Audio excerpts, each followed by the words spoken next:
Je vais te poser une question simple. Qu'est-ce que t'as réellement tiré des derniers contenus que t'as consommés? Je vais pas te demander ce qu'ils ont pu t'apporter concrètement, mais ce que t'as pu en faire avec. Bon, ce que je te dis là, c'est pas pour donner une énième leçon de vie sur le divertissement, mais plutôt pour te le faire voir d'une autre manière. Honnêtement, ça serait très compliqué et plutôt bête de se couper de tout contenu. Le truc, c'est qu'il y a un côté du carré que t'as pas eu. Dans tous les cas, tout le contenu que t'as regardé, c'est déjà du temps plus ou moins perdu.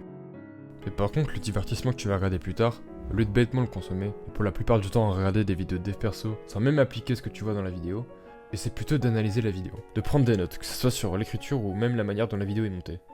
En gros ici la clé, c'est d'essayer d'ajouter de la valeur à tout ce que tu consommes.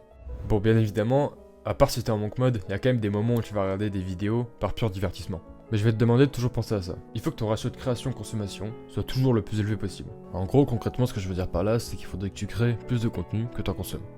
Bon bien évidemment c'est une loi qui est compliquée à appliquer, mais il faudrait que chaque vidéo que tu regardes, chaque contenu que tu consommes, que tu en tires le plus de valeur possible.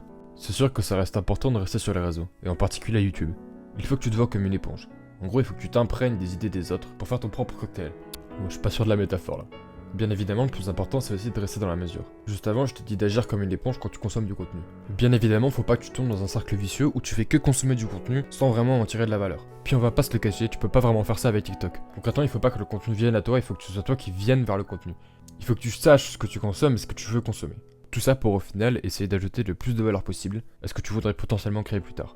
En quelques mots, il faut que tu sois maître du contenu que tu absorbes. C'est vrai que tu peux avoir d'autres raisons de regarder des TikTok. Pour être au courant parce que tu gères un compte TikTok, faut pas que tu deviennes un esclave de l'application en te faisant aspirer par le plaisir instantané. Globalement, faut toujours que tu sois dans la mesure dans tout ce que tu fais.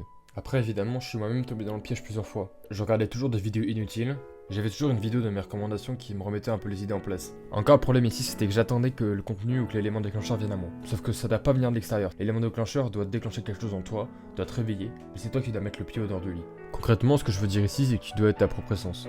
Faut que ce qui te pousse à avancer, ce soit pas un élément extérieur, il faut que ce soit quelque chose qui vienne de toi. T'es la seule personne qui peut avoir un impact sur ta vie. Alors choisis-toi bien. Bon allez, sur ce, je te laisse gamberger sur tout ça. Ciao amigo.